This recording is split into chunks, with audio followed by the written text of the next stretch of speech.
একটা পদ্ধতি, জাস্ট একটা পদ্ধতি তুমি যদি শিখে সবগুলো পদ্ধতির যোগ করতে পারো তাহলে তোমার কাছে কেমন লাগবে? আমি তোমাকে জাস্ট একটা পদ্ধতির যোগ শিখিয়ে দিব এবং বাকি তিনটা পদ্ধতির যোগ তুমি কিন্তু নিজে নিজেই করতে পারবে। আমরা আসলে দশমিক পদ্ধতির যেই নিয়মটা জানি সেই নিয়মটা কিন্তু একদম সংক্ষিপ্ত একটা নিয়ম। এই নিয়মটাকে যদি আমরা ডিপলি শিখতে পারি জাস্ট 2টা মিনিট স্পেন্ড করে, তাহলে বাকি যে পদ্ধতিগুলো রয়েছে বাইনারি, অক্টাল এবং হেক্সাডেসিমাল, এই তিনটা পদ্ধতিও কিন্তু তোমার কাছে একদম ইজি লাগবে, যেরকম আমরা দশমিক পদ্ধতি শিখেছি। তো জাস্ট আমি 4টা সংখ্যা পদ্ধতি নিয়ে ছোট্ট করে একটু ব্রিফিং করব, দেন আমরা যোগ করব, ঠিক আছে? আমরা জানি দশমিক পদ্ধতিতে 10টা ডিজিট থাকে। 10টা ডিজিট কি কি? 0 থেকে 9 পর্যন্ত। এটা কিন্তু আমরা সবাই জানি। এবং যেহেতু এখানে 10টা ডিজিট থাকে, তাই দশমিক সংখ্যা পদ্ধতিতে বেস ধরা হয় 10কে। জাস্ট এটুকু তুমি মনে রাখো। এবং বাকি পদ্ধতিটা হলো বাইনারি। বাইনারি শব্দের অর্থই কিন্তু দুই, যেখানে ডিজিট থাকে 0 এবং 1। 0 এবং 1 থাকে, যেহেতু 2টা ডিজিট থাকে, যেহেতু 2টা সংখ্যা বা ডিজিট থাকে, তাই এইটার বেস ধরা হয় 2। অর্থাৎ আমরা দেখতে পাচ্ছি যেই সংখ্যা পদ্ধতির ডিজিট সংখ্যা যত তার বেস তত। এই বেসটা কিন্তু তোমাকে মনে রাখতে হবে, ওকে? এবং অক্টাল, অক্টাল শব্দের অর্থ কিন্তু 8। তো 8 ভিত্তিক এই সংখ্যাটাও 0 থেকে শুরু হয় 7 পর্যন্ত, অর্থাৎ 0, 1, 2, 3, 4, 5, 6, 7, সরি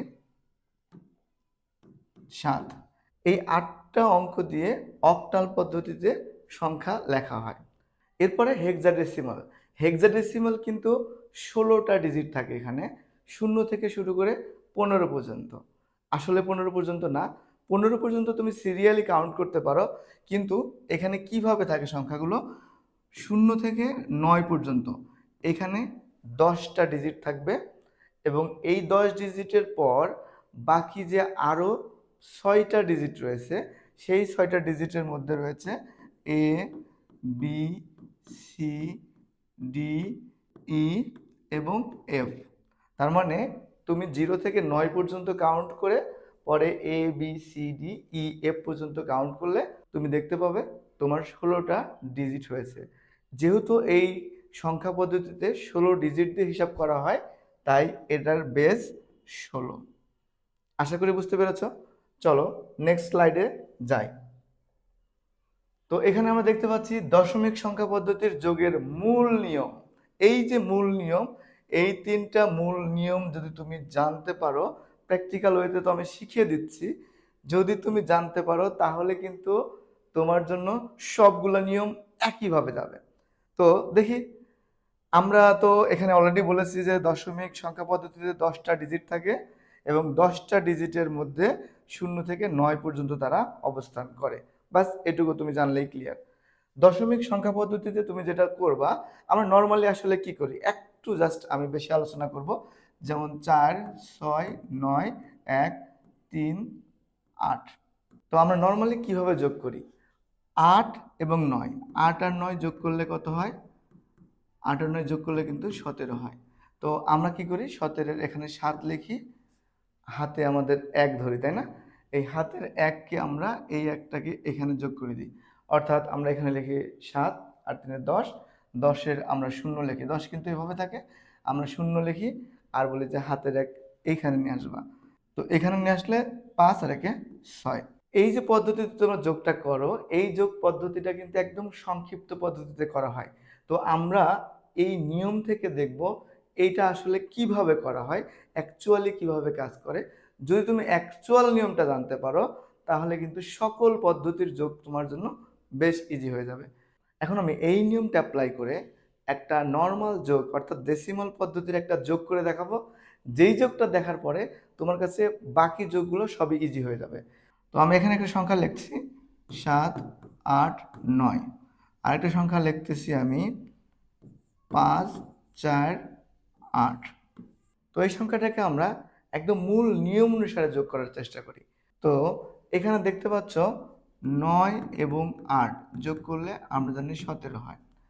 তো 17 হয়, এখানে দেখো একটা কথা লেখা রয়েছে 2 নম্বর নিয়মে, যে যোগফল বেস বা তার চেয়ে বেশি হলে। তো যোগফল এখানে 17 হয়েছে। 17 কি 10-এর চেয়ে বড় না ছোট? অবশ্যই বড়। তো 10 বা তার চেয়ে বেশি হলো, এখানে যেহেতু বেজ মানে বোঝাচ্ছি যেই সংখ্যা পদ্ধতি তুমি আসো, বেজ মানে বোঝানো হচ্ছে যেই সংখ্যা পদ্ধতিতে তুমি আসো সেই সংখ্যা পদ্ধতি, অর্থাৎ 10, এখানে যেহেতু দশমিক, 10-এর চেয়ে বেশি হলে তুমি কি করবে? এই বেজ বিয়োগ করবে। বেজ বিয়োগ করবে কতক্ষণ পর্যন্ত? যতক্ষণ পর্যন্ত তোমার সংখ্যাটা এই যে এই ঘরের মধ্যে না আসে, অর্থাৎ 0 থেকে 9 পর্যন্ত। কারণ আমরা দশমিক পদ্ধতিতে 0 থেকে 9-এর চেয়ে বেশি ডিজিট লিখতে পারবো না। তো আমরা এখন দেখতে পাচ্ছি 17। 17 থেকে যদি 10 বিয়োগ করো তাহলে কত হয়? 17 থেকে 10 বিয়োগ করলে 7। তো 7 সংখ্যাটা আমাদের এই বেজ সংখ্যাগুলোর মধ্যে আছে, অঙ্কগুলোর মধ্যে আছে। তাই আমরা কি করব? এখানে 7 লিখব। এবং এখানে বলা হয়েছে পরবর্তীতে তুমি যতবার এইখান থেকে বিয়োগ করলে, কতবার বিয়োগ করছো? 10 একবার। তো 10 যদি একবার বিয়োগ করো তাহলে এখানে আমাকে 1 যোগ অবস্থায় নিতে হবে। জাস্ট এইটুকুই আমাদের মূল নিয়ম মনে রাখলেই চলবে। তো এখন দেখতে পাচ্ছি 9 আর 4 13, 13 3। তো 13 হচ্ছে এভাবে লিখলে এখান থেকে 10 বিয়োগ করলে 3 হয়। এই যে 3টা আমরা এখানে লিখতে পাচ্ছি, এবং যেহেতু 10 বিয়োগ করে 3 হয়েছে, মানে একবার 10 বিয়োগ করেছি, এখানে কিন্তু 1 যোগ অবস্থায় লিখতে হবে। তো 1 যোগ অবস্থায় লিখলে কত হয়? 8 5 13। এখানেও আমরা হচ্ছে 13 পাচ্ছি, 13-র জন্য 3 লিখতেছি, এবং 13 থেকে 10 বিয়োগ করে যে আমাদের সংখ্যাটা হয়েছে সেই 1 আমরা এখানে লিখব। এখন তুমি বলতে পারো এখানে যদি আমি ডিরেক্টলি 13 লিখে দিই তাহলে কি সমস্যা হবে? সমস্যা হবে। আপাতত তুমি মনে রাখো যে ডিরেক্ট 13 লিখলে এই যে দশমিক পদ্ধতিতে কোনো সমস্যা হবে না, কিন্তু অন্যান্য পদ্ধতি, বাইনারি, অক্টাল বা হেক্সাডেসিমালে সমস্যা হবে। তাই আপাতত আমরা একদম বেসিক নিয়মটাকেই ফলো করব, যাতে অন্যগুলো আমাদের কাছে ইজি মনে হয়। পরবর্তী স্লাইডে যাই। এখানে বলা হয়েছে যে বাইনারি সংখ্যা পদ্ধতি। তো বাইনারি সংখ্যা পদ্ধতিতেও কিন্তু দেখো সেম নিয়মটা লেখা রয়েছে।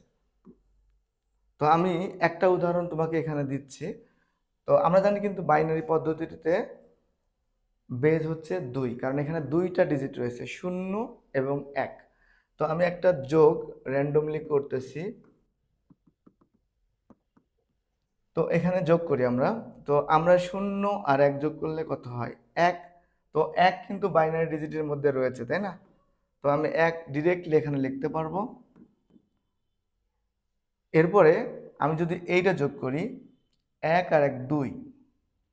তো 2 সংখ্যাটা কি বাইনারি ডিজিটে আছে? নেই। তো আমরা এখানে বলছি যোগফল যদি বেজ বা তার চেয়ে বেশি হয়, তো বেজের সমান হয়েছে বা তার চেয়ে বেশি হলেও কি করতাম আমরা? এই বেজগুলো বিয়োগ করতাম। তো এখান থেকে আমাদের বেজ বিয়োগ করব। তো 2 থেকে 2 বিয়োগ করলে কত হয়? 0 হয়। তো এখানে আমি কিন্তু 0 দিব। দেখো তোমরা অনেক নিয়ম জেনে থাকতে পারো, কিন্তু এটা বেস্ট। ওকে? তো 0 দিলে আমরা এখানে বেজ কতবার বিয়োগ করেছি? বেজ কিন্তু বিয়োগ করেছি একবার। তার মানে আমাকে এখানে 1 যোগ করতে হবে। ঠিক আছে? এখানে আমাকে 1 যোগ করতে হবে। তো 1 যোগ করলে কত হয়? 1 1 1 অর্থাৎ 3। 3 কি বেজের চেয়ে বড় না? অর্থাৎ এখানে দেখতে পাচ্ছ যে বেজ হচ্ছে 2। তো আমি 3 থেকে তার মানে বেজ বিয়োগ করলাম। 3 থেকে বেজ বিয়োগ করলে কত হবে? 1 হবে। তো 1 আমরা এখানে নামাবো, এবং এই যে বেজটা বিয়োগ করলাম, কয়বার বিয়োগ করলাম? একবার।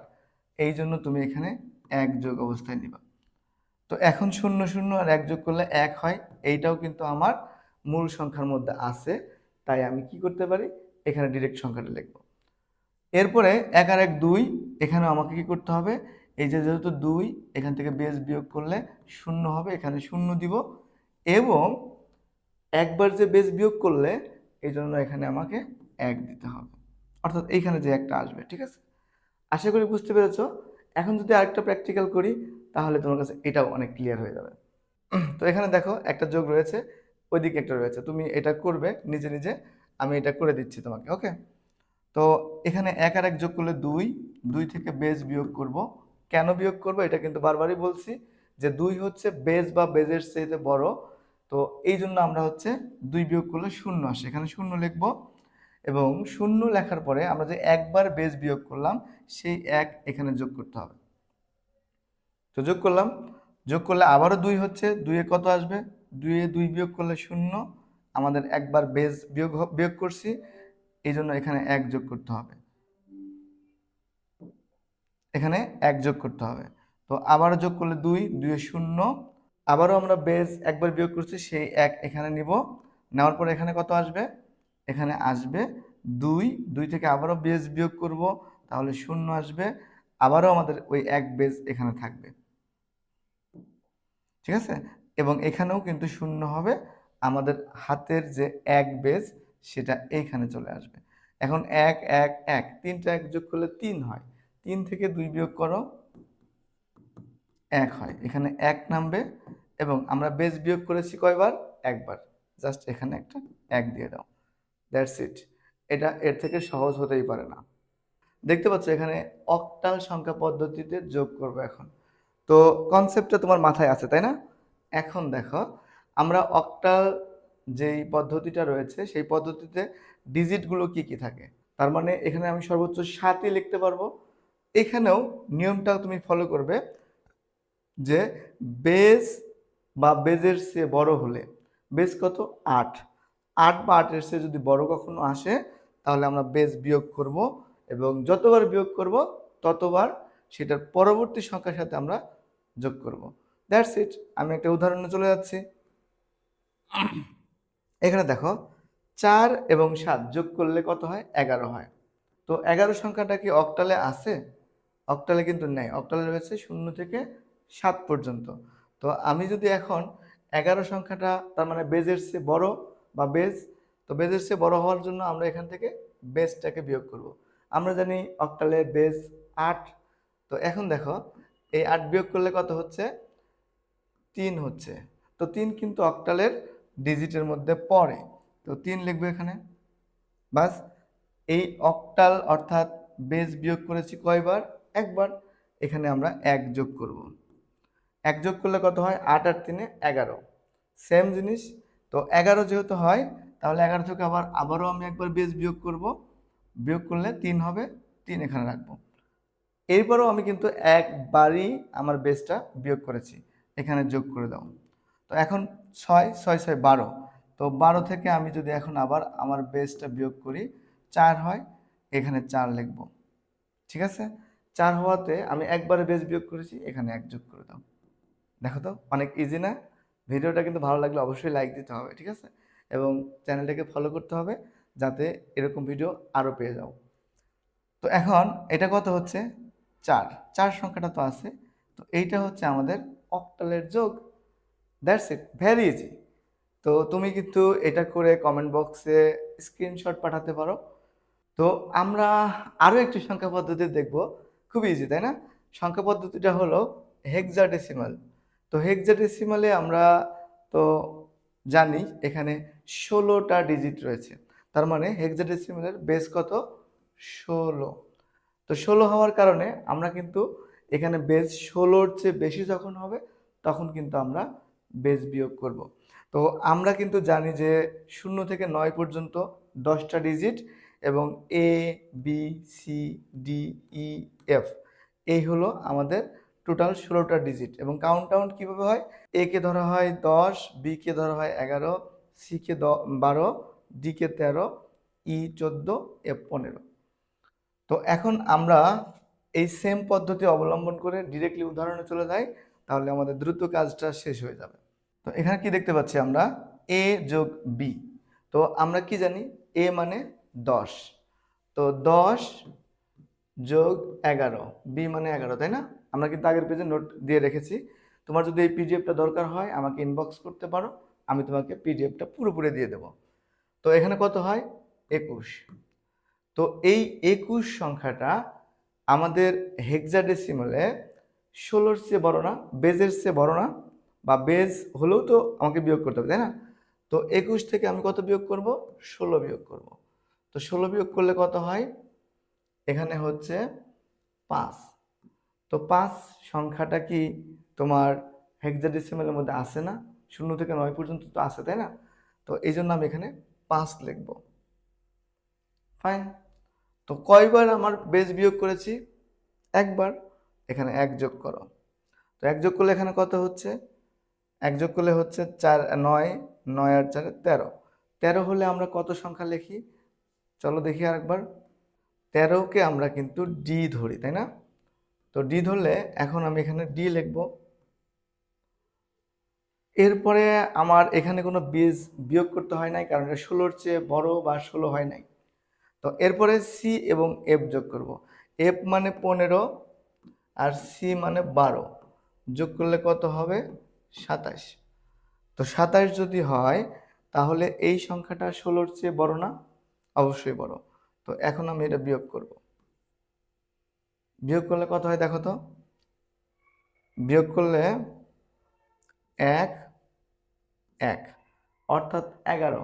11 সংখ্যাটা তো আমার ডিজিটের মধ্যেই আছে, তাই না? 11 মানে আমরা সাধারণত বি কে বুঝি। তো এখানে আমরা বি লিখব।